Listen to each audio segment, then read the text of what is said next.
오늘 주신 본문 말씀 가지고 염려와 기도, 절망감을 하나님을 향한 절박함으로 라는 제목으로 하나님의 말씀을 증거하도록 하겠습니다.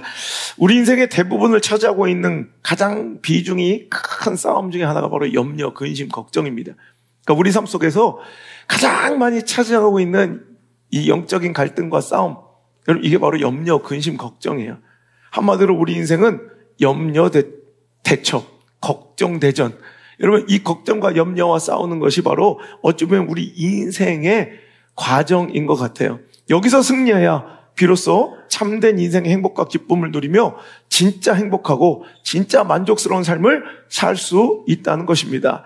많은 이들이 염려는 상황의 문제라고 인식하지만, 그래서 내 상황이 이래서, 형편이 이래서, 그래서 할 수 없이 내가 이렇게 염려하고 걱정이 많다고 생각하고, 오늘도 감사하고 행복하게 살아가는 사람들, 기쁨으로 살아가는 사람들을 보면 저 사람들은 나보다 상황이 좋아서, 형편이 좋아서, 처지가 더 나아서 저렇게 걱정 없이 살아가는 것처럼 보이지만 실은 그렇지 않아요. 걱정과 염려와 근심은 여러분 상황의 문제가 아니라 내 내면의 문제예요. 영혼의 문제라는 거예요. 영적인 문제라는 것을 알아야 돼요. 그래서 걱정과 염려와 근심 가운데 살아가는 사람들은 여러분 뭘 해야 되느냐? 내면의 싸움에서 승리해야 돼요. 영적인 문제를 다루셔야 돼요. 내 영혼을 점검하셔야 된다는 거예요. 문제의 핵심을 알아야 진짜 치료가 일어나고요. 문제의 원인을 제대로 파악해야 진짜 회복과 치료가 시작된단 말이죠. 어떤 사람들이 아침마다 일어나는데 무기력하고 너무 힘들고 고단함이 너무 크더라는 거예요. 그러니까 내가 피곤함이 너무 많고 아침마다 막 깨어나지가 못하니까 드립다 영양제만 계속 먹는 거야. 그냥 비타민도 먹어보고 영양제만 먹어보고 아로나미C도 먹어보고 계속 피로 회복만을 두고 싸웠는데 알고 보니까 간이 문제가 있었더라는 거죠. 그러니까 오늘도 간 치료를 했어야 되는데 오늘도 피로라는 그냥 보이는 이 현상에만 집중하고 여기에 매달려 치료하다가 정작 침묵에 잠긴 간을 치료할 시간을 놓치는 사람들이 얼마나 많아요. 오늘도 걱정과 근심은 상황을 다룰 것이 아니라 내 내면을 다뤄야 된다는 거예요. 영혼을 치료해야 된다는 거예요. 여러분 영적인 내 신앙을 점검해야 된다는 말이에요. 여러분 이거 굉장히 중요한 거예요. 그래서 원인 파악, 문제의 본질을 모르니까 계속 그 헛헛한 삶을 살아가고 매나 그렇게 뻔하게 반복되는 실패의 삶을 답습하고 있더라는 거죠. 어떤 사람은 그래요. 김연아하고 차준환이라는 선수 있죠. 차준환 알죠? 되게 남자 피겨 스케이팅 선수. 그래서 누가 그래. 김연아하고 차준환을 보더니 이런 얘기를 하대. 야, 스케이트를 타면 저렇게 이뻐지고 잘생겨지나? 그래, 대뜸 지 엄마 아빠한테 엄마 아빠는 왜 나를 스케이트를 안 가르쳐줘서 내가 이렇게 생기게 내버려뒀냐고. 말도 안 되는 얘기죠. 스케이트 탄다고 다 잘생겨지고 스케이트 탔다고 다 예뻐진 게 아니에요. 그리고 내가 어릴 때 스케이트를 안 타서 이 모양 이 꼴이 아니라 너는 그냥 못생긴 거야. 스케이트하고 상관이 없는 거야. 근데 스케이트를 안 가르쳐줘서 내가 이 모양이라고 생각하는, 아니, 모태범 봐요, 모태범. 스케이트를 아무리 타고 다녀도 우리처럼 우리보다 못한 애들도 얼마든지 나올 수 있다는 거예요. 그러니까 오늘 우리 인생의 진짜 문제는 여러분 그 문제의 본질, 문제의 진짜 원인을 찾아낼 때 거기서부터 진짜 진정한 회복과 치료가 시작되는 거예요. 자, 오늘 우리가 염려하고 근심하고 걱정하는 사람들, 오늘도 걱정거리 많고 염려거리 많은 사람들 잘 들으셔야 돼요. 오늘도 여러분, 내 영혼이 지금, 내 신앙이, 내 내면이 지금 병들어 있지 않는지를 점검해 보자는 거예요. 상황 때문에 내가 근심이 많은 게 아니라 내 영혼이 오염되고 병들었으니 오늘도 걱정과 염려로 그것이 자꾸 표현되고 표출되는 것이 아닌가 지켜봐야 돼요. 자, 여러분, 다급할 때, 걱정거리 생겼을 때, 문제거리 생겼을 때 그때 반응이 내 믿음과 신앙을 증명한다는 거예요. 여러분, 하나님께서 약함은 품어주시지만 악함은 진멸하신다 배웠어요. 여리고 정복 특세를 통해서 연약한 죄인은 하나님의 긍휼의 대상이지만 완악한 악인은 하나님의 진노와 심판을 받는다 배웠습니다. 그래서 우리는 내가 연약한 죄인인지 완악한 악인인지를 여러분 구분할 줄 알아야 된다고 그랬어요. 그래서 약함과 악함의 그 구분은 실수하고 범죄하고 넘어졌느냐의 유무가 아니라고 그랬죠. 돌이킴의 유무예요. 회개할 줄 아느냐 모르느냐, 다시 회복 탄력성, 다시 회개하여 하나님께로 돌아올 수 있느냐 없느냐의 문제지, 여러분 넘어짐의 유무 그리고 범죄의 유무로서 그게 악함과 약함을 가를 수 없다는 거예요. 자, 그러면 그 돌이킴의 유무를 만들어내는 것이 바로 찔림의 유무라고 그랬어요. 말씀을 똑같이 받았을 때, 찔림을 받았을 때 그 찔림의 반응이 바로 우리의 악함과 약함을 나눈다고 그랬죠. 말씀에 찔릴 때 회개하고 바짝 엎드려 은혜를 구하고 은총을 구하고 긍휼을 구하고 자비를 구하고 성령의 기름 부음을 구하는 자들은 살아요. 이건 연약한 죄인이에요. 하지만 여러분 말씀에 마음이 찌를 때 이를 갈고 분노하며 오래 공격하고 등 돌리고 피해가고 도망치고, 이게 바로 악함이에요. 여러분 굉장히 그건 피해자처럼 보이고 약해 보이지만 그게 악함이에요. 오늘도 여러분 연약한 죄인 돼야지 완악한 악인 되지 않기를 주 여러분을 축복합니다.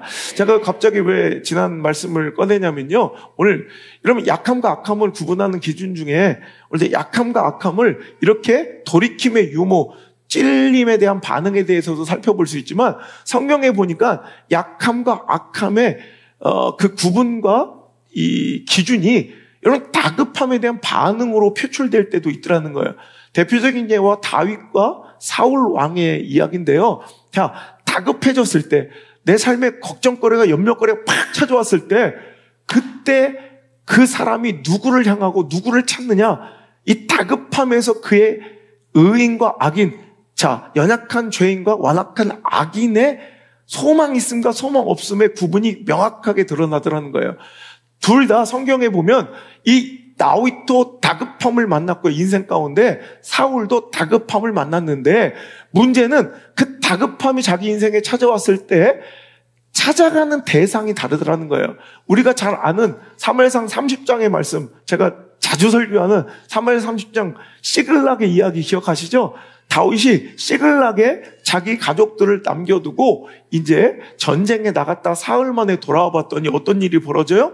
이제 아말렉이 쳐들어와서, 나중에 또 아말렉에 대해서 또 한번 말씀을 전할 건데, 아말렉이 쳐들어와서 이제 그 시글락을 불태우고 자기 가족들을 이제 사로잡아간 정말 절대절명, 아마 다윗의 인생 가운데 가장 절체절명의 위기, 다급함이 찾아온 거예요. 그럴 때 그것만으로도 힘들어 죽겠는데 그 부하들이 자녀들 때문에 마음이 슬퍼서 다윗을 돌로 치자 하니, 사무엘상 30장 6절의 말씀이에요. 그러니까 그가 마음이 크게 다급하였으나, 다윗은 크게 다급하였으나 그의 하나님 여호와를 힘입어 용기를 얻었대요. 자, 오늘도 다급함이 찾아왔을 때 다윗은 누구를 찾아요? 하나님을 찾고 하나님께 회복되더라. 자, 여기서 크게 다급하였으나, 다급함에 쓰이는 히브리어가 사르예요. 사르. 이 사르, 다급함의 시간은 누구에게나 찾아와요. 자, 사울도 마찬가지예요. 사울 왕에게도 모든 것을 잃어버리고 자기가 누렸던 그 모든 것을 포기해 된 인생의 다급함이 찾아왔습니다. 사르의 시간이. 자, 사무엘상 28장 5절에 보니까 읽어볼게요. 시작. 사울이 블레셋 사람들의 군대를 보고 두려워서 그의 마음이 크게 떨린지라. 자, greatly trembled, 굉장히 크게 trembled, 떨렸대요. 이게, 그리고, 자, 28장 15절, 10절만 뒤로 넘어가면 시작. 사무엘이 사울에게 이르되 네가 어찌하여 나를 불러 올려서 나를 성가시게 하느냐니, 사울이 대답하되 나는 심히 다급하나이다. 그래서 심히 다급하다. distressed, so distressed. 나는 너무 다급합니다. 자, 이 단어가 아까 다윗이 만났던 다윗이 크게 다급하였으나 에세이는 greatly distressed 하고 똑같은 영어 표현이고요. 또 히브리어로도 크게 다급하다 할 때 쓰인 단어가 사르예요. 그리고 여기서 사울도 자기가 크게 greatly distressed, 여기서 쓰인 단어도 사르예요. 자, 그런데 오늘 이 사무엘상 28장에 이 사울은 지금 다급한 상태예요. 그죠? 굉장히 크게 떨리고 다급한데, 그때 지금 이 사울이 찾고 있는 게 누구예요? 바로 무당, 신접한 여인을 찾아가서 지금 그 신접한 여인이 끌어올린 그가 불러준 사무엘이라는 환상을 보고 있는 거예요. 자, 보세요. 오늘 이게 차이라는 거예요. 자, 소망 없이 버려진 인생, 하나님의 긍휼과 사랑으로 다시 회복되고 리부팅되어 다시 그 인생에 정말 발걸음을 힘있게 걸어가는 인생들의 극명한 차이는 이거예요. 다급했을 때 사르, greatly distressed, 정말 다급한 그 순간에 누굴 찾아가느냐. 다윗은, 여러분, 다윗에게는 형통한 일만, 꽃길만, 레드카펫만 깔려 있었던 것이 아니죠. 여러분, 그의 인생에도 사르가 있었고요. distressed, 정말 다급함이 있었고요. 또 그의 인생에도 궁급함이, 정말 어려운 일이 있었다는 거예요. 그런데 사르, 그 다급함이 있을 때 다윗은 누굴 찾아요? 하나님을 찾아요. 그의 하나님을 찾아요. 하지만 오늘도 사울같이 버려지고 오늘도 소망 없는 악인들은 디스트레스드, 굉장히 힘들고 어려운 사르, 다급함을 만나면 누굴 찾아가요? 여러분, 사람 찾아가고, 여러분, 신접한 여인 찾아가고 헛것을 찾고 부르더라는 거예요. 여러분, 여기서 악인과 죄인이 나눠지는 거예요. 여러분, 심각한 문제와 다급한 상황이 닥쳤을 때 당신은 어떻게 반응하고 계신가요? 그때 당신은 누굴 찾아가서 매달리고 누구에게 먼저 전화하고 누구를 생각하며 떠올리십니까? 그게 당신의 신앙이고 그 대상이 바로 당신의 믿음이라는 거예요. 여러분 보세요. 염려, 걱정, 근심하는 사람들 보면 되게 불쌍해 보이고 겸손해 보이죠. 막 염려하고 있어요. 되게 걱정하고 있어요. 자, 염려와 걱정과 근심의 영적인 의미, 신앙적 의미를 볼까요? 자, 염려는 분명히 다급함 속에서 시작된 거예요. 그죠? 뭔가 사르, 그리고 greatly distressed, 뭔가 걱정거리가 생겼고 다급함이 생겼더니 어떤 사람은 염려하고 있을 거예요. 어떤 사람은 기도하고 있대요. 근데 하나님의 뜻은 뭐예요? 염려하지 말고 뭐 하래요? 기도하라는 거예요. 자, 이게 왜 그러냐면, 자, 염려, 걱정, 근심은 되게 좀 순하고 온유하고 착하고 겸손해 보이잖아. 불쌍해 보이잖아. 근데 이게 교만이라는 거예요. 지금 염려와 걱정과 근심은 지금 누굴 찾고 있는 거예요? 그 염려와 걱정과 근심 가운데 누굴 찾고 있는 거예요? 나를, 스스로를 찾고 있는 거예요. 여러분, 내가 사람을 안 찾아가고 방구석에 처박혀 있다고 난 아무도 안 만난 게 아니라 당신이 그 깊은 한숨과 걱정과 염려와 근심이 뭐예요? 지금 그 문제를 누구한테 해답을 찾는 거예요? 자기 자신한테 찾고 있는 거예요. 내가 할 수 있다고 착각하고 내가 해보려는 그 모든 의도와 시도의 발로가 바로 걱정이고 염려가 근심이에요. 그러니까 염려는 그냥 여기 추상적으로 그냥 하고 마는 게 아니라 지금 그 문제의 답을 나에게서 구하고 있는 그 현상의 결과가 바로 염려인 것이기 때문에 오늘 다급함에 지금 그 사람을 찾아간 거야. 자기 자신. 그러니까 이게 여러분 교만이라는 거예요. 교만. 내가 할 수 있다고 착각하고. 근데 기도는 그때 하나님을 찾는 거예요. 여러분, 자기 자신을 찾는 것도 교만이고요. 또 사람 찾아다니는 사람들이 있어요. 어려운 일 있으면 문제가 생기고 발생하면 그 다급함 중에 오늘도 사울처럼 사람 찾아다니는 사람이 있다니까? 맨날 상담하러 다니는 사람이 있다니까? 여러분, 상담이 뭐예요? 와가지고 제가 상담을 싫어하는 이유가 어떤 애가 하나 있는데 말씀은 진짜 안 들어요. 예배 태도도 정말 이런 표현 아주 거지 같고 신앙의 중심이 하나님이 아닌데 그렇게 상담을 저한테 요청을 해요. 지금은 없는데 근데 정말 짜증이 나요. 왜냐하면 항상 보면 지가 꼭 필요할 때 나를 이용해 먹으려고 상담을 해요. 어릴 때부터. 걔는 끝까지 자기 주관대로 살아요. 자기가 하고 싶은 대로 살 거예요. 한 번도 하나님의 말씀을 안 들어요. 그러면서 와서 하는 짓거리가 뭐냐면 상담이란 이름으로 불려지지만 지에게 하는 거예요. 지 뜻을 관철시키러 오는 거예요. 나를 설득하고요. 나를 설득함으로 주변 사람들의 동조까지 구하려고 하는 악한 시도예요. 대부분 상담 좋아하는 사람들을 보면요. 자기 합리화, 자기 상황 논리를 자꾸 얘기하며 결국 사람 설득하고 사람 속이는 거예요. 사람들은 속거든요. 아니, 속는 이유가 미련에 자기가 영악하고 되게 뭐 잘나서 다른 사람들은 밀어내서 나보다 열등해서 속는 게 아니라 당신한테 관심이 없어서 속는 거예요. 왜? 당신에 대한 엄청난 사랑도 없고 관심도 없으니까 당신이 뭐라고 짓거리든 별로 관심이 없어요. 솔직히 말하면 목사나 대학 그나마 관심이라도 갖고 들어주기는 하지. 여러분 가서 아무리 상담하고 막 얘기하는 사람들 막 당신이 얘기를 막 하잖아. 그 사람들 당신 사랑도 안 하고 별로 당신의 인생에 관심도 없을 뿐더러 뭐도 없냐? 책임감도 없어요. 그러니까 당신이 얘기한 대로 그냥 들어주는, 가볍게 들어주는 거예요. 그러니까 그냥 관심 없이 그냥 툭툭 네가 하는 말에 동조해줘요. 그냥 그렇지. 그러면 어떻게 생각하냐면 맞아. 역시 내가 맞았어. 내 생각이 틀리지 않았어. 그 수많은 나에게 관심도 없고 책임감도 없고 나를 사랑하지도 않는 사람들 찾아가서 그 사람들 속이는 거야. 자기 형편 논리, 자기 합리화, 변명, 핑계 쫙 늘어놓으면서 사람들을 설득하고 속이는 게 상담이에요. 그래서 결국 내 뜻대로 동조하게 만들고 내 생각을 예스라는 답을 자꾸 요구하고 관철시키는 거예요. 그나마 목사 찾아가면 그래도 좀 나은데 일반 매 사람들 찾아다니면서 그 짓거리 하니까 사람들은 당신한테 관심 없고 사랑도 없으니까 그래 맞아 이렇게 해줘요. 왜?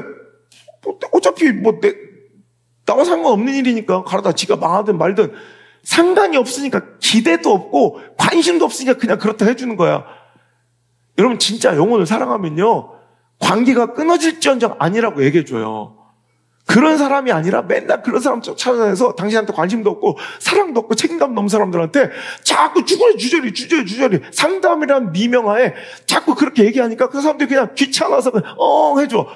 맞아, 내 생각이 틀리지 않았어, 내가 맞았어 하면서 계속 오늘도 범죄를, 그 죄악을, 그 실수와 실패를 만회하고 회개하고 회복하기는커녕 오히려 그런 것들 때 상담이 반복되면서 그 동조를 받고 자꾸 사람들에게 예스를 받으면서 확증 편향이 강해지고 자기 기만이 강해지고 더 나아가서는 인지 부조화에 빠져서 또다시 실패의 길, 악한 범죄의 길을 선택하며 반복되는 악의 길, 죄의 길에서 빠져나오지 못해요. 마치 개가 토한 것을 또 주워 먹듯 잠언서 26장 11절 개가 그 토한 것을 도로 먹는 것 같이 미련하고 악한 자들은 그 미련한 것을 거듭 행한다라고 말씀하고 계세요.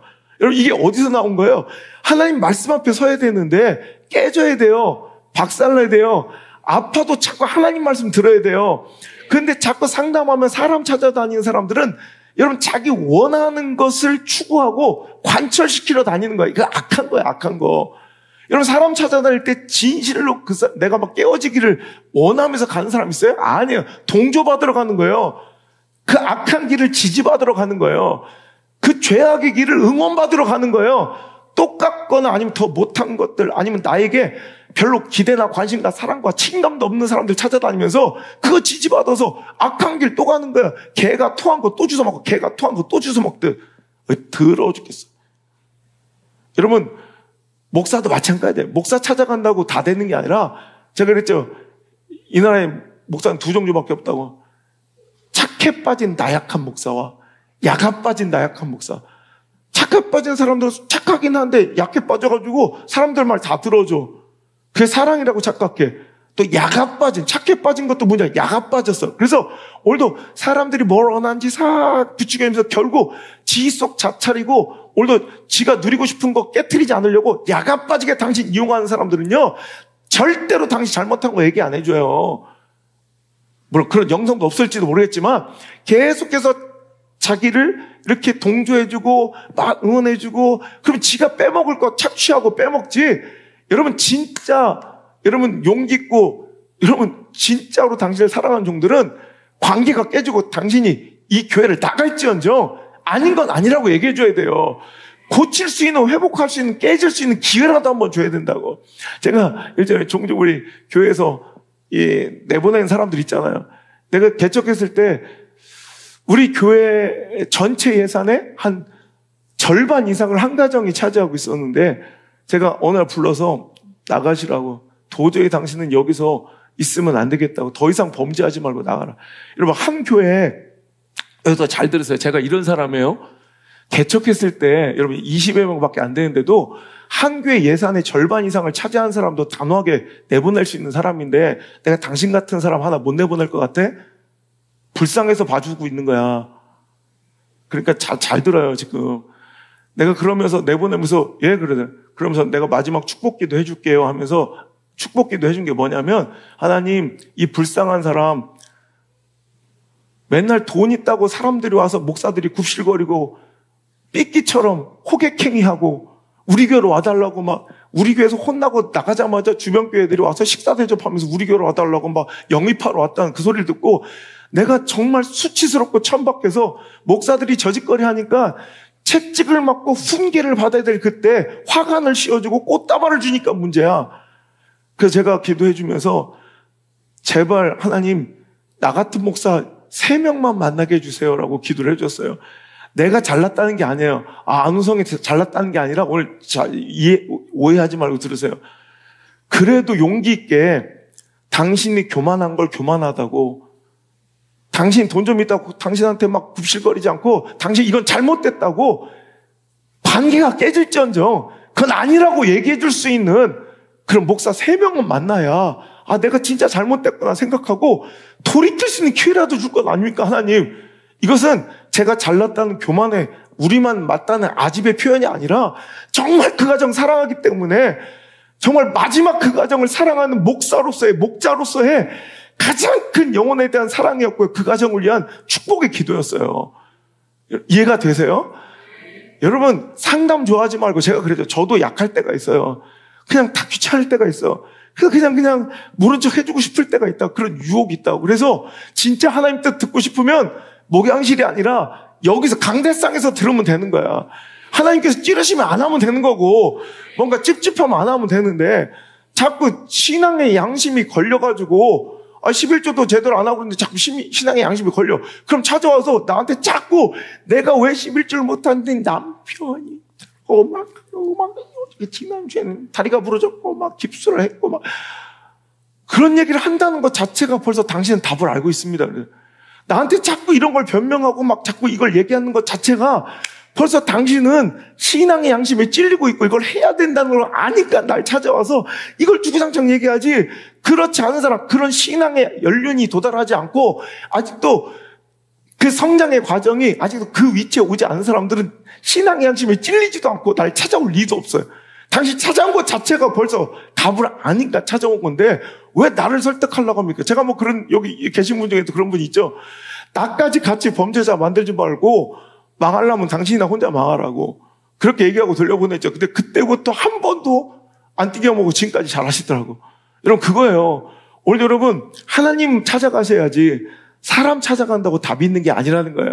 제가 여리고정복 특세 때 전문가의 함정에 대해서 얘기했죠. 전문가의 함정은 여러분, 우리가 자꾸 전문가라고 불리는, 그러니까 뭔가 탁월한 답을 줄 것 같은 사람들이 굉장히 눈에 보이는 그 안전함이 있어요. 그러니까 눈에 보이지 않는 하나님보다 자꾸 현실적이고 뭔가 눈에 보이는 대상을 찾아가는 게 굉장히 더 좋아 보이죠. 물론 탁월한 어떤 분야의 탁월성은 있을지 몰라도 아무리 그 사람이 진짜 탁월한 전문가일지라도 여러분, 그 사람이 못하는 것이 있어요. 그 사람 모든 영역을 알 수 없는 게, 모든 영역을 다 안다 쳐도 그 사람 어떤 사람의 미래는 알 수 없어요. 그죠? 그 사람의 상황과 정황과 형편을 다 알고, 시대 모든, 형편을 다 이해하고, 이 시대상을 다 읽을 수 있는 눈이 설사 있다 한지라도, 여러분, 그 사람의 한계는 그 사람 인생의 미래를 볼 수 없어요. 여러분, 그 사람의 인생의 미래까지도 볼 수 있고, 계획하시고, 섭리, 인도하시고 이끄신 분이 계세요. 그분이 하나님이시라니까. 그러니까 하나님 찾아가면 되는 거예요. 거기다 전문가의 함정은 거기서 멈추지 않고 여기서 최악인데 자기 자신 전문가라고 착각하는 거야. 그러니까 누군가에게 전문가라고 사람 찾아가서 의지하는 것도 잘못인데 진짜 최악은 자기가 전문가라는 자의식에 빠져버린 사람들은 교만해가지고요. 어이없을 만큼 한심한 유혹과 실수에 스스로 빠지게 돼요. 자기 자신을 너무 잘한다고 생각해요. 그래서 나는 정말 저런 실수나 저런 유혹이나 저런 실패에 빠질 리가 없다고 자기 자신을 과신하고 맹신하며 자기 자신을 전문가라고 착각하는 그 의지 속에서 시작되는 게 염려와 걱정과 근심이에요. 그래가지고 자기 자신을 그 헛된 유혹과 실패의 자리에 노출시켜요. 그리고 나는 정말로 이것을 이겨낼 수 있고 나는 흔들림이 없다고 자기 자신을 전문가로 착각하다가 어이없는 실패와 어이없는 유혹, 그 범죄에 빠져서 낙심하고 수치스럽고 박살난 인생을 계속 답습하고 반복하는 사람들이 있다는 거예요. 여러분, 전문가의 함정은 두 가지예요. 결국 사람 찾아가고 자기 자신에게 묻는 거예요. 이게 다 교만이라는 거예요, 교만. 그러니까 오늘도 염려할 것이 있습니까? 기도하십시오. 기도는 전문가 또 자기 자신에게 묻는 것이 아니라 누구예요? 사람이 아니라 하나님께 묻는 작업이 바로 기도이기 때문에 우리는 아무것도 염려하지 말고, 그러니까 여러분, 염려할 것이 없다는 얘기가 아니에요.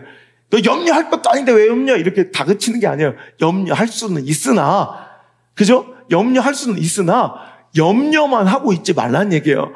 여러분, 슬퍼하지 말라는 게 아니에요. 슬퍼할 수는 있지만 슬퍼만 하고 있지는 말라는 말이에요. 그러니까 조금 슬퍼할 수는 있는데, 염려할 수는 있는데, 그걸 끝까지 자기 자신을 의지하고 사람 의지하며 거기서 해답을 찾으려고 하지 말고 빨리, 다만, 오직 기도와 간구로. 하나님께서 문제 가운데 우리에게 주신 해결의 옵션은 두 가지밖에 없어요. 뭐예요? 기도와 간구. 저 뭐 할래요? 기도할래요? 뭐 할래요? 아무거나 해요. 뭐 똑같은 거예요. 기도나. 다 하나님 찾는 방향성의 문제예요. 사람 찾아가고 있는 거예요. 난 안 찾아갔는데요? 걱정만 했을 뿐인데요? 방구석에 처박혀서 염려하고 있었는데요? 그게 사람 찾아간 거예요. 자기 자신한 못난 자아를 전문가라 자칭하며 전문가적 자의식에 빠져서 오늘 스스로 실패할 길을 찾아가고 있는 게 바로 염려와 근심이라는 거예요.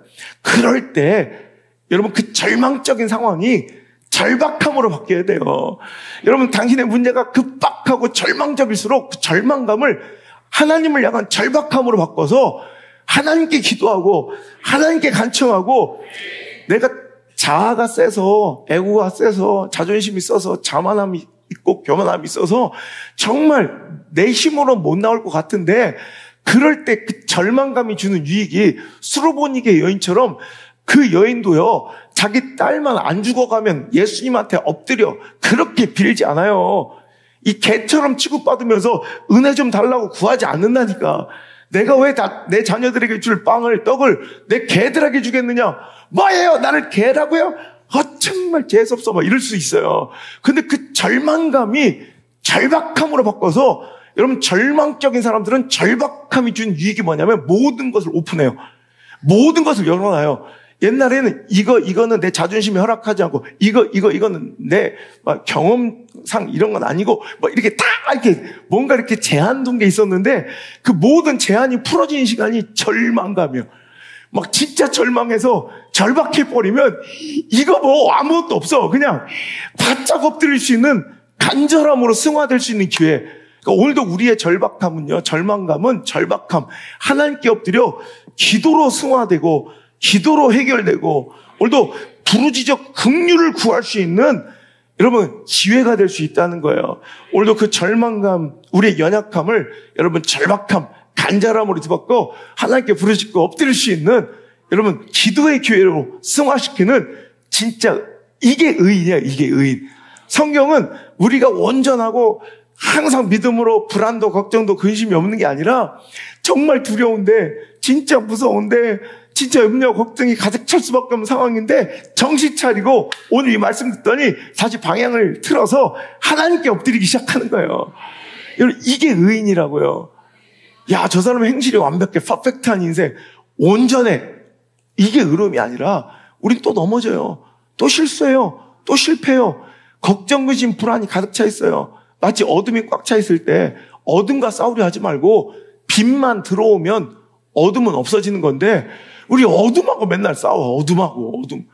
그냥 빛 들어오면 끝인데, 우리 걱정과 근심은 마치 어둠 같은 거라고 그랬죠. 빛이 없는 공간이 어둠인 것처럼 우리의 걱정과 근심은 하나님이 계시지 않는 공간이, 이게 바로 어둠처럼 두려움이 되고 걱정이 되고 염려가 되고 근심이 되는 거예요. 땅이 꺼질 듯한 한숨을 쉬고 있는 자들이요, 걱정과 근심의 그 원인은 상황이 있지 않습니다.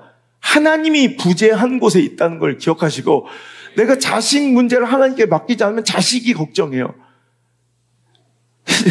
제가 얼마 전에 우리 엄집사랑 얘기하면서 그래서 난 애들에 대해서 뭐는 상관이 없다. 오히려 더 열정적이고 더 애살이 많은 건 우리 엄집사야. 이렇게 했다고. 나는 그냥 이래도 좋고 저래도 좋고. 내가 이번에 애들 모아놓고 그랬어요. 너는 이 학기가 너의 인생의 최적 학력이어도 좋으냐? 나는 yes. 여기서 그만두어도 만족해야 된다. 전혀 걱정할 게 없다. 근데 아무리 높은 명문대학을 들어도 하나님과 동행하지 않는 삶은 죽을 때까지 불안하고 죽을 때까지 걱정, 의심 있고 죽을 때까지 헛헛하지만 하나님이 내 안에 계시면, 주님 내 안에 계시면 빛이 있으니 어둠은 존재하지 않는 거예요. 이 어둠 어디 있더라? 방금 전까지 어둠이었는데 이 어둠 어디 있더라? 빛이 오는 순간 어둠은 존재하지도 않는 거예요. 하나님이 당신의 삶 그 안에, 여러분 마음 안에, 영혼 안에, 여러분 하나님이 그 모든 방을, 모든 여러분의 세상과 삶을 차지하시기를 주의 이름으로 축원합니다. 그 요청이 바로 기도라는 거예요. 그래서 기도가 강력한 거예요. 여러분 하나님의 뜻은 분명해요. 여러분의 그 절망, 다 끝난 것 같은 패배감, 이제 소망이 없어 보이는 그 열악함이 실은 하나님의 초대장이야. 여호와의 말씀이니라. 내 말이 아니라, 앙송의 주장이 아니라 하나님, 여호와 하나님의 말씀입니다. 너희를 향한 나의 생각을 내가 안 하니 평안이요 재앙이 아니니라. 재앙처럼 보여서 근심하고 있고, 재앙처럼 보여서 염려하고 있고, 끝난 것처럼 보여서 벌벌 떨고 있죠? 하나님의 말씀이니라. 재앙이 아니라 평안이래요. 오히려 너희에게, 당신에게 미래와 평안을 주려 하시는 하나님의 뜻인 줄 믿으시길 바라요. 그럼 어떻게 반응하래요? 그 다음 절, 우리가 예레미야 29장 11절만 능하게 읽고 있지만 그 다음이 중요해요. 그러니까 시작. 너희가 내게 부르짖으면, 내게 와서 기도하면 내가 기도를 들을 것이요, 너희가 온 마음으로 나를 구하면 나를 찾을 것이요, 나를 만날 것이요. 아멘. 여러분 잘 들으세요. 하나님 말씀이니까, 하나님 약속이니까, 하나님 음성이니까, 여러분을 향한 하나님의 생각, 하나님이 제일 잘 아시는데 이렇게 말씀을 전하래요. 너 평안이지 재앙 아니야. 소망이지 끝난 거 아니야. 이제 여기서 시작이지 끝난 거 아니야. 오히려 너에게 미래와 희망을 줄 것이야. 아멘하고 끝나면 안 돼. 그러니까 와서 기도하면 내가 들어줄게. 와서 나를 간절히 찾으면 내가 만나줄게. 기도하세요. 하나님 찾으세요.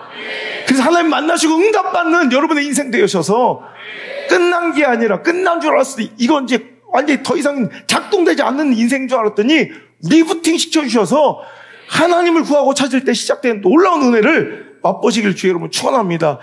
결국 이거예요. 여러분 두 가지, 염려 대신 기도를 선택하라는 거예요. 아무것도 염려하지 말고 오직 모든 일에 기도와 간구를 선택하라는 거예요. 염려를 기도로 바꾸라는 거예요. 여러분 그 절망감을 절박함으로, 간절함으로 하나님께 엎드려 구하라는 거예요. 할렐루야. 그리고 또 하나, 너희 구할 것을 감사함으로 구하래요. 여러분 염려를 기도로 바꾸고 승리하려면, 진짜 화평하려면, 하나님의 능력과 은혜를 구하려면 여러분 염려만 하고 있으면 안 돼. 염려를 기도로 바꿔야 되고, 그 기도의 과정이 뭐 해야 된다? 감사해야 된다. 여러분 감사는 언제 나와요? 하나님은 언제나 오르시다. 여러분 상황이 좋아서 감사가 나오는 게 아니에요. 형편이 좋아서 만족스러워서 감사가 나오는 게 아니에요. 여기에서 시작된 하나님은 언제나 오르시다. 하나님은 항상 오르시다라는, 거기서부터 감사가 나오는 거예요. 그래서 오늘 지금 나는 사망의 음침한 골짜기에서 말도 안 되는 억울하고 애매한 고난 중에 있고, 혹은 내가 실수와 실패와 죄악으로 말미암아 고난당하고, 오늘도 바벨론에 끌려간 이스라엘 백성처럼 내 성전은 회파되고 내 삶의 지경은 다 산산조각 찢어지고 내가 이렇게 참담하게 하나님 믿던 백성들이 이렇게 구차하고 너덜너덜한 처절한 인생을 살고 있어도 이것은 절대 끝이 아니다. 결론이 아니라 분명히 하나님 나를 이끄실 회복의 날, 푸른 초장의 날, 여러분 쉴만한 물가로 인도하실 그날이 있다는 것을 믿으니까 감사가 되는 거예요. 여러분, 그래서 우리가 기도하면 감사한 게 아니라 또 감사하며 기도하는 거, 그러니까 무조건 감사로 기도를 채워가는 것도 중요하지만 또 기도할 때 또 감사가 되는 것도 있는 것 같아. 그죠? 기도할 때 감사해야 되는 것도 있지만 기도하면 또 감사가 돼. 그러니까 기도할 때 나는 불평하고 원망한 사람을 본 적이 없어. 눈 뜨고 있어야 원망이 나와요. 사람 만나면 원망 나와요. 그러니까 사람끼리 얘기해봐, 모여서. 사람끼리 만나서 얘기하면 처음 막 나 진짜 그런 말까지 안 하려고 진짜 그냥 죽여버리고 싶지 않니? 재수없지. 너도 재수없어. 나도 재수없어. 언제부터 그래? 나 2년 전부터 재수없었어. 그래. 내 생각이 틀리지 않았구나. 이놈의 나라, 이 망할 놈의 세상. 그럼 계속 불평, 원망은 눈 뜨고 있을 때 사람 만나면 불평과 원망이 나오지만 눈 감고 하나님께 기도할 때 이 빌어먹을 놈의 세상. 그리고 기도하는 사람 한 명도 못 봤어. 이 더러운 것들. 그럴 수도 있지. 혹시 있을 수도 있겠다. 나는 못 본 거지만 속으로는 저 망할 놈의 목사 저 새끼를 막 이러면서 기도할 수도 있겠지. 그런데 웬만한 인간이라면 기도할 때는 불평 하나도 못 하대. 근데 희한하게 눈만 뜨고 사람 앞에 있으면 불평과 원망이 그렇게 많이 나와. 그러니까 그럴 때 눈 감아야 돼. 눈을 뜨고 세상 바라보고 있으면요, 뉴스 보고 있으면요, 눈 뜨고 사람 보고 있으면 맨 내 입에서 꾸정물, 하수구물처럼, 시궁창물처럼 계속 불평, 원망, 그냥 비난, 정죄, 막 더러운 똥물들이 막 똥 싸듯 설사하듯 막 당신의 입이 그래 지금 더럽게 막 설사가 나오듯 막 불평, 원망이 나와. 근데 눈을 감고 하나님 앞에 서면 희한하게 그때부터는 나는 인격도 별로고 내 상황도 참 처참한데도 불평이 안 나와. 그러니까 여러분 기도만 시작하면 장례식에서도 내가 기도시켜보면 사랑과 내가 풍성하시 하나님 감사합니다 이래. 그 기도해야 감사가 돼. 죽음 앞에서도 감사할 수 있다니까 기도할 때. 내가 얘기했죠. 우리 서동학 셰프 신방 갔다가 내가 진짜 이거 하나 건졌으면 나는 이 먼 길을 온 진짜 정말 나는 이 가치가 있다 생각했어요. 갑자기 나한테 설교 예약가를 주려고 했는지 꽃무지를 이렇게 보여주면서 목사 이 꽃무지 하나가 내 인생을 바꿨습니다. 위생장갑이 자꾸 말려다가 바빠 죽겠는데 막 위생장갑 그거 막 끌어올리느라고. 그래서 꽃무지를 노란 꽃무지를 뭐 특별한 꽃무지도 아니에요. 이거 하나 딱 당겨놓으니까 이게 위생장갑 위에 꽃무지를 당기라는 게 아니라 그냥 꽃무지를 하나 차고 있으면 돼. 그리고 그걸 위생장갑을 끼면 그때부터 위생장갑이 안 내려간대요. 근데 집에 와서 해봤어요. 안 내려가더라고. 야, 그래서 우리한테 이 감사 팔찌가 필요하구나. 여러분, 자꾸 기도 팔찌, 감사 팔찌를 차면 양쪽에 자꾸 흘러가던 똥물 같은 배설물 같은 불평, 원망이 이제 감사 팔찌, 기도 팔찌를 딱 차는 순간 딱 멈춰. 불평이 안 나와. 원망이 안 나와. 기도해보라니까요. 기도 안 해보니까 궁금하죠. 내일 한번 해봅시다. 와서 기도해보라니까 불평 나오는지 안 나오는지 안 나와. 그러니까 여러분 우리는 기도하고 감사해야 돼. 여러분 오늘 정말 절망하고 급박한 문제가 있으면 사르의 시간을 만났으면 그 절망감 때문에 하나님 원망하고 불평하고 있다면 기도하지 않는 거예요. 그러니까 기도하기 전까지는 하나님 원망하고 불평하고 원인을 막 다른 곳에 돌리고요. 이 문제 그 근본적 본질을 못 찾고 자꾸 비타민C만 먹고 상해가는 죽어가는 인간들처럼 영적으로 죽어가는데 원인이 진짜 뭔지를 모른 채 그렇게 답답한 인생을 살고 있어. 그리고 맨날 교회만 바꿔가는 거야. 목사만 바꿔가는 거야. 공동체만 바꿔가는 거야. 진짜 바꿔야 될 건 지가 바뀌어야 되는데. 저 아멘 해야 될 게 안 하네. 지가 바뀌어야 되는데. 왜 됐어 이제. 이번 특세 때 막, 역대급으로 문자가, 회계들이 많이 터지대. 이상하게 회계가 이렇게 많이 있더라고. 그럼 된 거예요. 그때 거기서 끝나면 안 돼. 감사 팔찌, 기도 팔찌 차고, 여러분 절대 내 안에 불평과 원망이 아닌 하나님 향한 감사와 이 절망감을 하나님 향한 절박함으로 바꾸려는 시도가 있어야 돼. 절망감을 절박함으로. 여러분 이 절박함을, 우리 연약함을 하나님을 향한 간절함으로 뒤바꿀 때 스로보니에게 의견처럼 구원의 은혜가, 회복의 은혜가, 리부팅의 축복, 다시 시작의 은혜가 여러분 삶 속에 가득할 줄 믿습니다. 그러니까 그 절망감, 그 절박함은요, 은혜라는 거, 은혜. 나 이번 특세하면서도 참 이게 당연한 게 아니잖아. 어떻게 전라도 광주에서 지금 5년 됐어? 6년 됐어? 몇 년 됐어? 6년 됐어? 6년 됐으면 1년에 2번씩 특세를 했으니까 12번의 특세 가운데 이런 매일같이 진행되는 이 특세 가운데 하루도 내가 기억하고 하루도 빠진 적이 없어.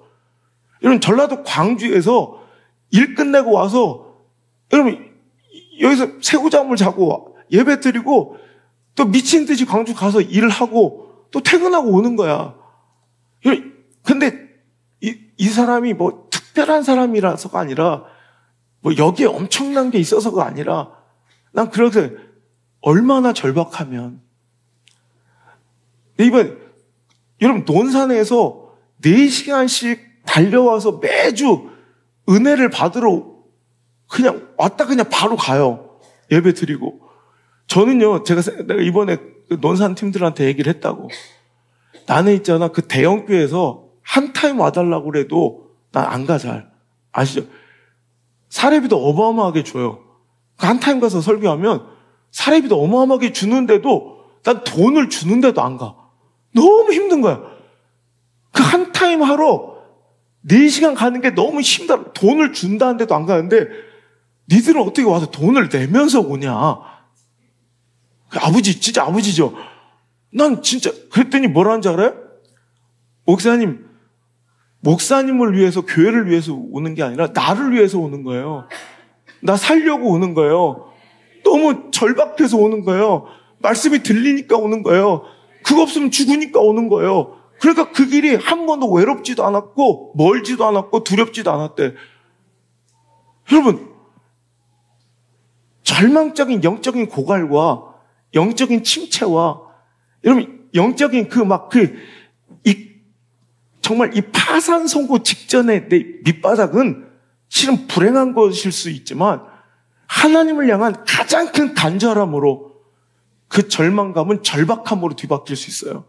나 지금 너무 감사한 게 아니 특세 기간에 저 양산에서 저 방어진 저 끝자락에서 부산에서 정말 이렇게 광주에서 막 이렇게 막 오셔가지고 은혜 받는 이 모습들이 이거 평범하진 않아. 그러니까 상한 심령을 하나님께 우리에게 허락해 주셨고 심령의 가난함을 선물해 주신 거예요. 뭐 때문에 뭔가 잘 모르지만 각자 정말 얼마나 절망적인 상황이었으면, 얼마나 배가 고팠으면, 얼마나 죽을 것 같고 숨이 안 쉬어졌으면 이렇게 달려 나와도 될 만큼, 서울에서 와도 아산에서 매주 와도 될 만큼 저렇게 진짜 간절하고 절박하면 어디서 오냐? 실은 우리가 그렇게 두려운 절망에서 오는 거야. 절망이 절박을 줘요. 그 절박이 간절함으로 하나님을 구하고 향하게 했다면 당신은 불쌍한 인생 아니야. 그러다가 여러분 이렇게 이사까지 오신 수많은 분들, 그리고 여러분 여기다 원룸을 잡아놓고 그 1시간도 놓치지 않으려고 이 원룸에서 온 식구가 잠을 자고 여러분 이사까지 오신 분들, 나는 얼마나 절박했으면, 얼마나 간절했으면 그 모든 걸 다 그냥 버리고 와서 여기 집을 짓고 집을 사고 원룸에서 살고 사업도 그만두고 와서 배달하고 있고 노가다를 하고 있고. 그러니까 나는요, 내가 유독스럽게 되게 민감한 부분이 있죠. 이사 왔는데 교회 좀 찾아보려고요. 그럼 내가 되게 싫어하는 거 알죠? 왜 그러냐면 누군가는 명품백을 1,000만 원에 샀는데 누군가가 10만 원짜리 취급하는 게 싫은 거야. 나를 위해서가 아니라 나는 솔직히 내 이 교회 담임 목사 아니었으면 난 저들보다 못했을 것 같아. 솔직히 잘 되니까 지금도 감사한 거지. 저 가업을 내려놓고 와서 여기서 다시 가게 차리고 뭐 이런 게 쉬운 일은 아니잖아요. 자기 모든 본토 친척 아비집 다 내려놓고 사업 그만두고 와서 원룸에서 지내면서 장성한 애들과 함께 막 이렇게 사랑하는 개와 이별하고 뭐 이렇게 사는 게 이게 쉬운 일은 아니잖아요. 갑자기 사장님 하다가 대표님 하다가 노가다꾼 고시 되는 것도 쉬운 일은 아니잖아요. 나는 솔직히 내가 목사가 아니었으면 내가 저렇게 살 수 있을까? 나 못 살았을 것 같다는 생각을 해. 저분들은 이 예배의 가치가, 저분들은 이 새벽 기도의 가치가 인생값을 치를 만큼 고귀했다는 거예요. 근데 어떤 사람은 물론 그게 잘못된 건 아니에요. 뭐 그 잘못된 건 아닌데 이사 와서 둘러보고 있다고 난 그게 너무 그냥 싫은 거야, 그 말이. 이런 명품은요, 얼마 전에도 루이비통 그룹에서 재고 2월품 판매가로 따지면 수백억 원어치를 소각하고 찢어버려서 폐기 처분하는 일이 있었어요. 아깝잖아. 저 그냥 반값에 팔면 막 줄을 설 텐데. 근데 명품은 그러지 않는 거야. 왜?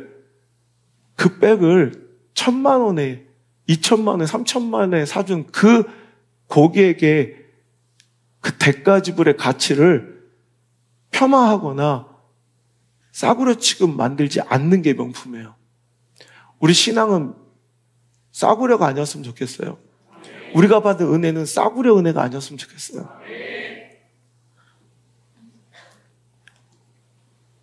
저렇게 매일 3시간, 4시간을 달려올 수 있는 믿음, 그 간절함과 절박함이 우리가 그토록 무서워하는 수르보니게 여인의 딸이 죽어감 같은 절망감에 시작됐다는 거.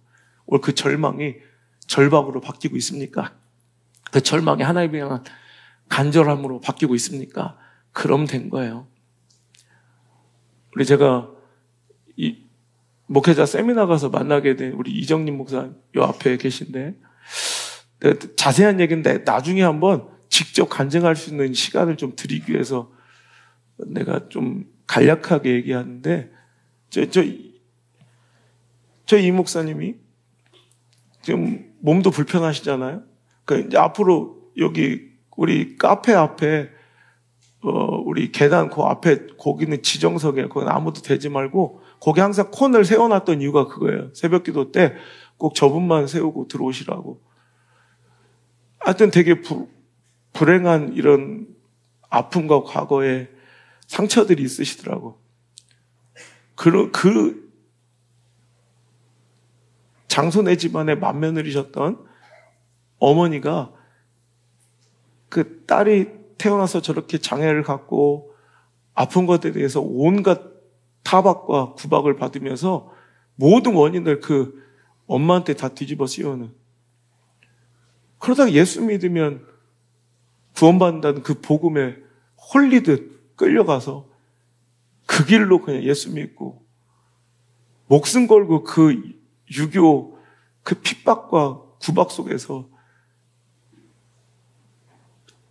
예수 믿고 저 두 딸이 저렇게 그리스도인이 돼 있는 거예요. 뭐 자세한 내용은 내가 간증을 들어야 더 은혜가 있을 거야. 내가 막 최대한 숨기는데 정말 예수 믿을 수 없는 상황이에요. 그리고 엄마는 그 복음의 씨앗을 뿌리고 금식 기도하시다 돌아가셨어요. 그러니까 어느 날 예수의 미친년이 돼서 돌아온 며느리, 꼴도 보기 싫은 며느리가 그렇게 죽어버리니 저 봐라, 저거 종교 바꿔서 신을 잘못 모셔서 죽었다고 더 타박은 심해진데 덩거리에 남겨진 저 두 자매는 목숨 걸고 예수님 그 믿음 지켜온 거예요.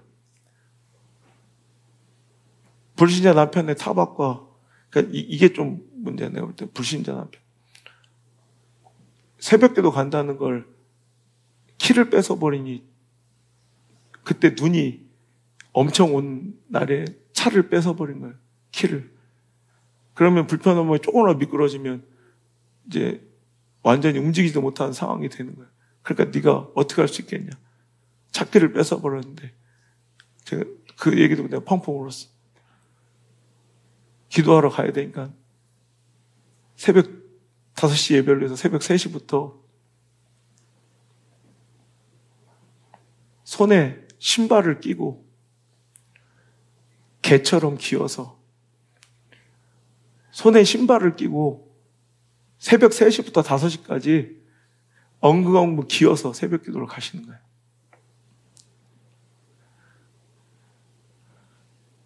그 상황의 절망이 이 정도의 절박을 만들어야 돼요. 배부른 게 복이 아닐 수 있어요. 사지육신 멀쩡하고 하나님 주신 복이 독이 되어 그 돈 지킨다고 장사한다고 사업 좀 한다고 거들먹거리지 말라는 거예요. 그게 복이 아닐 수 있으니까 언제든지 하나님 버릴 수 있는 그 복은 언제든지 은혜 없이도 잘 산다고 생각하는 그 복은 복이 아니라 독이고 재앙이야. 언제든 하나님 앞에 우리는 엎드려서 하나님 은혜가 필요하며 나는 그 소망이 필요하며 나는 그 자비 하나님의 긍휼 없으면 전 죽습니다. 기어서라도 올 수 있는 스로보니게 여인의 그 간절함이 우리에게 있어야 할 줄 믿습니다. 여러분, 허둥거림과 부지런함은 다른 거예요. 하나님 말씀과 사명받고 하나님 말씀 듣고 하나님 말씀 믿고 그 은혜대로 행하고 준비하는 삶의 모습이 진정한 부지런함이지, 바벨탑 쌓느라고 내 힘과 의지와 노력으로 막 역청 발라대고 막 바벨탑 쌓느라고 애쓰고 수고하는 그 몸부림과 애씀과 분주함은, 그 버둥거림은, 그 허둥거림은 여러분 실제로는 신앙적으로 볼 때는 열심히 사는 것 같지만 절대 열심히 아니에요. 그건 악하고 게으른 거예요. 오히려 부지런함이 아니라는 거예요. 신실한 믿음 생활처럼 보이지만 내 옅은 소견과 가치관 그리고 스스로 만든 역청 찍어 발라가며 교회 안에서 아무리 열심 내고 몸을 분주히 놀리고 열심히 살아낸들 그 행위들은 실은 부지런함이 아니라 참 열심과 진짜 충성이 아니라 여러분 그것은 허망한 허둥거림이야. 그 허둥거림과 번잡함을 부지런함이라 착각하지 마시고 열심이라고 착각하지 마시고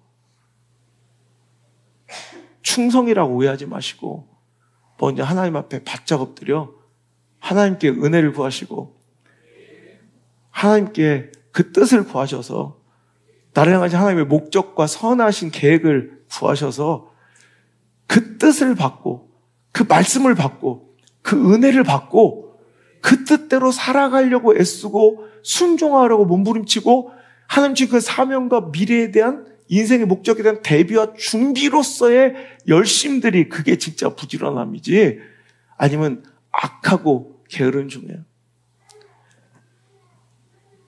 차라리 악하고 게으른 게 난 악하고 부지런한 종보다 차라리 악하고 게으른 게 나아. 여러분 착하고 충성되고 부지런한 종 되시길 바랍니다. 그래서 우리가 염려 대신 기도해야 되는 것은 절망 중에 절박하여 하나님께 엎드려야 되는 것은 내가 스스로 포기하지 않고 하나님의 선하심을 신뢰하며 그 상황을 하나님의 뜻과 계획대로 버티고 견디고 살아낼 힘이 거기서 나오니까 우린 그래서 기도해야 되는 거야. 여러분 기도는 말씀과 뗄래야 뗄 수 없는 관계예요. 여러분, 어떤 사람은 말씀은 안 듣는데 기도만 주구장창하는 사람들이 있어요. 내가 옛날에 한번 얘기했죠. 맨날 아침 저녁 기도해. 근데 말씀 시간에 맨날 졸고 있고 말씀을 맨날 전하는 대로 막 딴 얘기를 해, 딴 얘기를.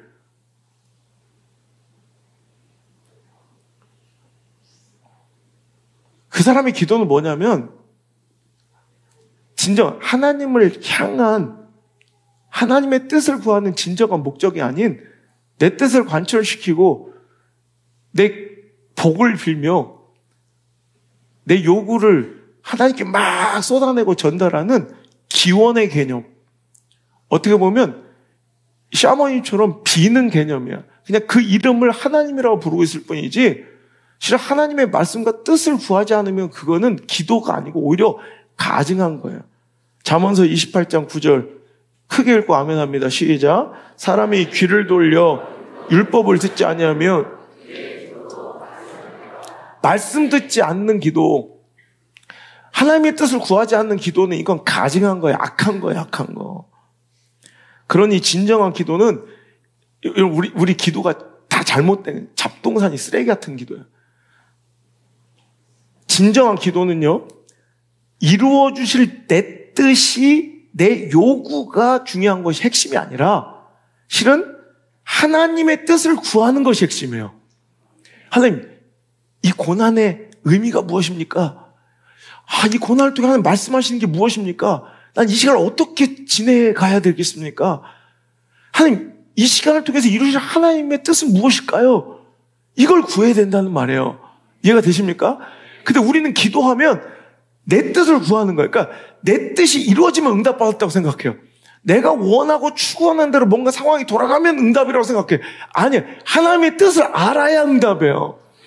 그러니까 오늘도 사도 바울이 육신의 가시 사탄의 사자를 만나서 막 하나님께 간절히 기도하는데 응답 받았어요? 못 받았어요? 응답 받았어요? 못 받았어요? 받았죠. 근데 우리는 못 받았다고 생각해요. 응답 못 받았죠. 왜? 병이 고쳐지지 않으니까. 그러니까 이게 잘못된 거예요. 우리는 병이 고쳐져서 육체의 가시 사탄의 사자가 떠나가야 우리는 응답이라고 생각해요. 기도가 완성됐다고, 기도가 이루어졌다고. 아니요. 응답은 분명히 받았어요. 어떻게 받았어요? 하나님 뜻을 알게 됐어요. 이거 내가 너에게 준 선물이야. 내 은혜가 이미 너에게 족하도다. 이것을 통해 네가 자만하지 않고 오늘도 이 연약함을 통해 내 온전한 뜻이 이루어지며 약할 때 나의 능력이 너에게 임할 터이니 이건 걷어주는 게 복이 아니라 이것이 너에게 머물게 하는 게 복이며 오늘도 이것을 통하여 너는 끝까지 겸손하게 내 뜻을 이루어가는 나의 종이 될 것이야. 하나님 뜻을 아니까 이제부터 그는 이 연약함을 불행히 여기는 게 아니라 이것을 자랑하고 이것을 여러분 기뻐했대요. 응답 받은 거예요? 못 받은 거예요?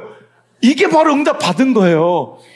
기도의 원칙과 기도의 핵심은 내 뜻의 관철, 내가 추구하는 방향대로 무언가 상황이 돌아가는 것에 있는 것이 아니라 하나님의 뜻이 보이기 시작하고 하나님의 뜻을 알기 시작하는 게 진짜 기도의 핵심이라는 거예요. 그래서 말씀을 통해 하나님의 뜻을 알고 들리게 하옵소서. 하나님의 때를 감사로 버틸 힘과 위로와 소망, 믿음을 허락하여 주옵소서. 기도는 이거예요. 하나님의 뜻을 알게 하시고 하나님의 뜻을 들게 하시고 하나님 때가 아니라면 하나님 때를 감사로 버티고 견디고 살아낼 수 있는 힘을 주시고 위로 주시고 소망 주시고 믿음을 허락하여 주옵소서. 그래서 기도는 늘 말씀과 병행돼야 되는 거예요. 그래서 귀를 돌려 마음을 돌려 하나님 말씀을 듣고 있지 않으면 그 기도는 다 가증한 거예요. 말씀을 듣는 기도, 하나님의 뜻을 구하는 기도, 하나님의 계획과 뜻을 구하는 기도, 참 기도가 저 여러분에게 이루어지길 바랍니다. 그래서 야고보서 4장 3절 왜 이렇게 답답했죠? 내 기도가 응답되지 않는지. 시작. 구하여도 받지 못함은 아멘. 오늘도 내가 정욕으로 오늘도 잘못 구하는 내가 정욕으로 쓰려고 내 뜻대로 살아가려고 구하는 기도 하나님께서 들어주지 않는데 내가 안나한테 아까울 게 뭐가 있어요? 내가 안나한테 못해줄 게 뭐가 있어요? 근데 만약에 안나가 옷을 사주세요. 그럼 옷 사주죠. 잠깐 일어나 볼까? 우리 안나 얼마나 이쁜지 아빠가 사줘. 아니. 안나한테 아까운 게 뭐가 있어요? 이번에도 핸드폰 바꿔달라고 해서 그래 샤오미 바꿔줄게. 신형 나왔더라 17만 원짜리. 아까울 게 없어요. 난 다 해준다고. 아니면 오포를 사든지 막. 그런데 가끔씩 가다 보면 뭐 예를 들어서 안나가 뭐 아빠 호기심이 나서 그러는데 마약 좀 하게 돈을 주세요. 뭐 이러거나 칼 좀 사게 돈을 주세요. 그럼 내가 안 주죠. 내 딸에게 도움이 되는 것을 주죠. 만약에 정욕을 위해 쓰려고 구하는 것들은 아버지로서 사랑하니까 안 줄 수밖에 없다는 거예요. 그러니까 우리는 정욕으로 잘못 쓰려고 구하는 기도가 아니라 하나님의 뜻을 구하는 참된 기도를 해야 된다는 거예요. 그렇더니 여기서 또 하나 우리에게 의문이 생기죠. 그렇다면 기도의 무용론이 주장될 수 있잖아. 어차피 내가 기도해도 안 주실 것은 안 주실 거고, 내가 기도 안 해도 어차피 주실 것은 주실 건데 그래도 꼭 굳이 기도해야 됩니까? 여러분, 첫 번째 기도는 사람 안 바라보고 세상 안 바라보고 하나님 바라보는 그냥 하나님 보고 있는 것 자체이기 때문에 너무 감사합니다. 그래서 여러분, 우리 철로 역정에 나왔던 우리 존 버년이 이런 기도는 내 영혼의 방패요 하나님께 드리는 제물이자 사탄을 향해 휘두르는 채찍이다. 너무 멋지 않아요? 기도 자체가 그냥 하나님께 드린 제물이야. 하나님과의 관계를 유지하는 이 자체가 아름다운 거야. 그리고 기도할 때 불평과 원망, 세상적인 입술이 막혀지고 감사하게 되니 그것도 좋은 거고, 또 하나 진짜 유익은 뭐냐면, 자, 왜 우리가 그런데 기도해야 되냐면, 하나님 우리의 기도를 통해서 역사하시고 일하시는 걸 기뻐하세요. 해주실 건데, 좀 약간 뭔가 말이 안 되는 것 같죠? 해주실 건데 그래도 기도는 해래.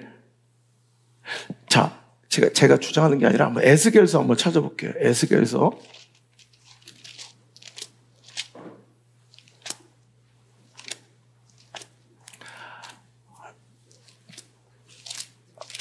자, 에스겔서. 자, 36장. 빨리 찾아. 자기들 때문에 설교가 길어지잖아. 난 되게 짧게 했는데, 진짜, 설교 빨리 끝내고 싶은데, 진짜. 성도들이 너무 성경을 늦게 찾으니까. 아까 끝났어야 돼, 진짜 실은. 자, 36장 32절부터, 자, 37절까지 시작. 주 여호와의 말씀이니라. 안 줄 너희가 알리라.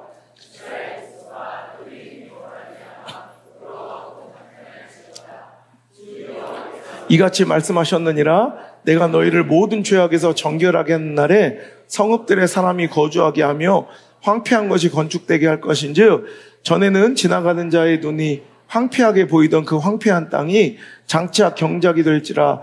사람이 이르기를 이 땅에 황폐하더니 이제는 에덴 동산같이 되었고 황량하고 적막하고 무너진 성읍들의 성벽과 주민이 있다 하리니, 너희는 사방에 남은 무너진 곳을 건축하며 황폐한 자리에 심은 줄을 알리라. 나 여호와가 말하였으니 이루리라. 자, 여기까지. 자, 보세요. 오늘 에스겔서는 어떤 시대적 배경에 있어요? 이미 예루살렘 박살났어요. 성전은 무너졌고요. 불탔어요. 예루살렘 성벽은 완전히 초토화됐어요. 들짐승들이나 폐허가 된 망한 도시예요. 그리고 에스겔서가 선언되고 있는 이 시대는 이미 바벨론의 포로로 끌려온 자들에게 선포되는 말씀이에요. 지금 그들은 끔찍한 바벨론의 70년 이 노예 생활을 시작하고 있어요. 그 와중에 주신 말씀이에요. 이해가 되시죠? 그런데 하나님은 에스겔을 통해서 분명하게 그 황폐했던 곳에 이렇게 아름다워졌어? 무너져서 성읍이 이제 사람이 사는 성읍이 되었네?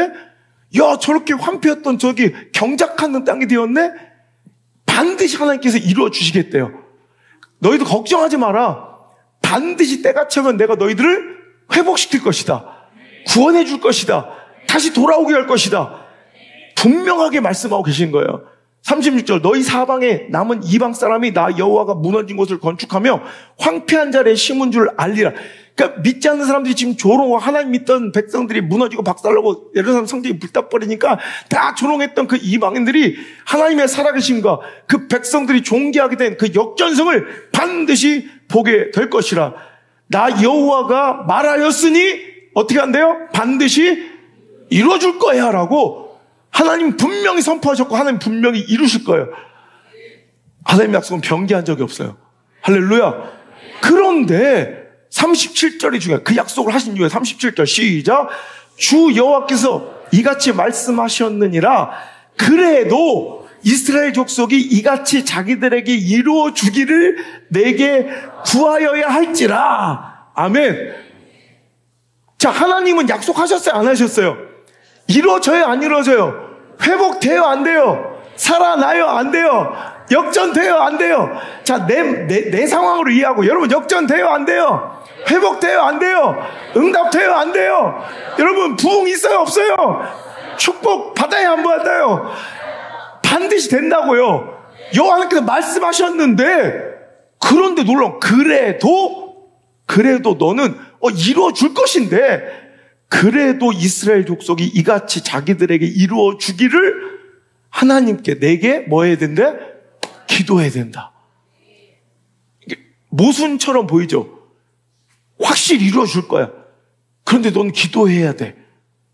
기도해야 막 모순처럼 보이지만 우리 하나님의 뜻이 이거예요. 저는 안나한테 얘기 안 해도 샤오미 사줘요. 근데도 구해야 돼. 아빠한테 막 애교 부리는 게 좋아. 안 해도 사줄 거야. 256기가 샤오미 신형. 그런데 구하면 너무 좋아. 막 애교 부리고 아빠한테 사달라고 막 매달리면 너무 좋아. 하나님은 그러신 거야. 하나님은 우리는 샤오미에만 관심 있지, 갤럭시에만 관심 있지, 이런 아이폰에만 관심 있지, 이게 이루어지길 막 이거에만 우리는 관심이 있지만 하나님은 그런 관심도 없어. 샤오미면 어떻고 갤럭시면 어떻고 아이폰이면 어때? 하나님은 우리한테만 관심, 우리만 봐. 내가 해줄 거야. 나 걱정하지 마. 해줄 건데 그래도 너는 아빠에게 구해야 할지니라. 그래. 이 하나님 마음이더라고. 우리 아빠가 여러분한테 해줄 건데 그래도 수용이는 나에게 구해야 할지니라. 해주실 거야. 해주실 거야. 해주실 건데 그래도 최은 형은 하나님께 구해야 돼. 해주실 거야. 해주실 거야. 그래도 박정민은 하나님께 구해야 돼. 이해가 되세요? 하나님은 우리와 함께 우리의 기도를 통해 역사하시고 일하시기를 기뻐하세요. 그리고 또 하나, 제가 이번 말씀 중에 펑펑 울었어. 이 말씀을 읽다가 시편 50편 15절. 시편 50편 15절. 빨리 좀 찾아요. 자, 시편 50편 15절. 진짜 아직 못 찾은 사람. 유찬이 때문에 예배 다 늦어졌어. 큰일 났어요. 자, 15절 시작. 환난 날에 나를 부르라. 내가 너를 건지리니 내가 나를 영화롭게. 자, 고개 들어요. 고개 들어. 자, 보세요. 화면 지워. 환난 날에 부르짖으라. 이해되시죠? 걱정하지 말고 기도해라. 이해되시죠? 결론이 뭐예요? 그러면 고개 들으라고. 내가 너를 영화롭게 하리라. 우리는 그냥 언뜻 우리가 이렇게 잘못 해. 내가 너를 영화롭게, 환난 날에 부르짖으면 내가 너를 영화롭게 해줄게. 그죠? 근데 아니야. 잘 보세요. 다시 한번 이제 고개 숙여 보세요. 환난 날에 부르짖으라. 뭐예요? 네가 나를 영화롭게 하리라.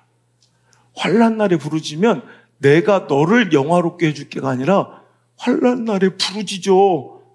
제발 나한테 기도해줘. 나에게 간청해줘. 그러면 네가 나를 영화롭게 할 것이야. 하나님이 모자란 게 뭐가 있어요? 하나님이 부족한 게 뭐가 있어요? 대간절 도대체 하나님이 우리가 어떻게 해드리면 기뻐하시고 춤추고 영광 받으시겠어요? 우리가 뭔데 그분을 기쁘게 해드려요? 그런데 하나님이 우리에게 이렇게 말, 내 영광이 뭔 줄 알아? 내 기쁨이 뭔 줄 알아? 내 유일한 영화로움이 뭔 줄 알아?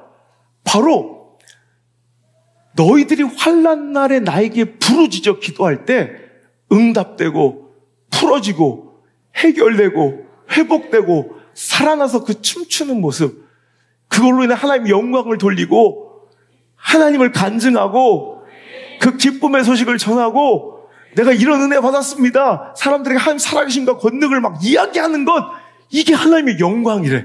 이게 하나님의 기쁨이래. 이게 하나님의 영화로움이래. 그래서 우린 기도해야 돼요. 여러분 이번 특색 가운데 은혜 많이 받으셨죠? 이번에 제가 이렇게 제안 드릴게요. 여러분 하나님이 나를 맨날 졸지도 주무시지도 않고 영광 주실 하나님이 아니라 우리가 하나님을 영화롭게 해드려야 돼. 이번 집회 때 받은 은혜 있죠. 회복과 도전이 있죠. 이거 그냥 지나치지 마시고 이번 주에 모두 다 말씀 제목, 내가 급작스럽게 몇 배 물어봤더니 그걸 다 외우신 분들도 있고 모르시는 분들도 있어요. 이번에 또 영상을 안 띄우니까 더 힘들 수 있는데, 여러분 가장 내가 은혜 받았던 말씀, 내가 이런 도전과 은혜 받았습니다.